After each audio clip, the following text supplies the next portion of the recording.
What's up YouTube, Capital G here, checking out a brand new Chronomaly monster that just got revealed coming out of Ignition Assault. Who even knew that they were still making this archetype? Because I sure didn't. And it's really interesting because Ignition Assault seems to have a lot of random XC kind of Zexal support, but I don't know, I'm not exactly sure where this is coming from. Anyways, this is Chronomaly 2 Sprocket. It is a level 4 Earth Rock monster. 1000 attack, 1000 defense. You have a hard once per turn on the first and second effect of this card. The first effect says if this card is normal or special summon, you can send one Chronomaly monster from your deck or extra deck to the graveyard, then target one face-up monster on the field. Until the end of the turn, that monster loses 200 attack equal to the level or rank of the sent monster times 200. Second effect, a number monster that is XC summoned using this card on the field as material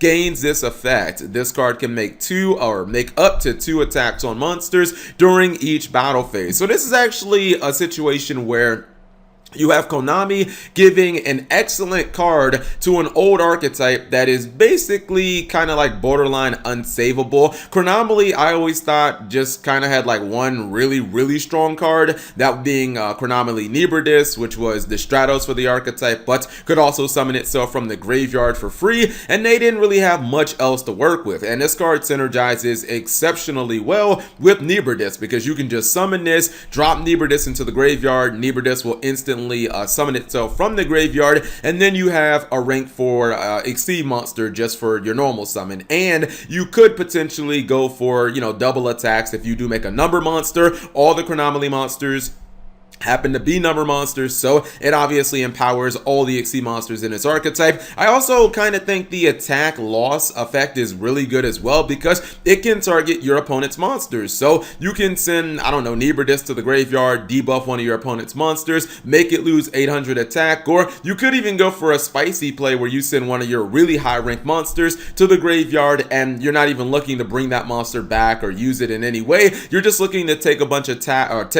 attack away from your opponent's monster. If I'm not mistaken, I believe that this card can also be used to give someone like the Utopia cards double attack, which that could be some spicy cheese plays, and that could actually be maybe a little bit of a win condition. Overall, this card in a vacuum is actually excellent. It works with the best Chronomaly card in Niburdis. It is a 1 card XC. It can give you double attack on XC monsters that you potentially summon with this, and it can also debuff your opponent's monsters at the same time. And even if you summon this and your opponent doesn't have a monster, just have it lose attack. Like, it honestly won't matter because this card is only 1000 attack to begin with. This is a perfect example of a fantastic legacy support card that will probably make almost no difference because the archetype it's designed for is still so god awful. So, you gotta kind of separate the two. Really good card here. It's just Chronomaly are terrible outside of really, Niburdis, but the card itself is quite strong. Anyways, whatever you guys think of this new Chronomaly card, leave it in the comment section below. Thank you guys for watching. As always, subscribe if you have not already and turn on that notification bell for daily videos.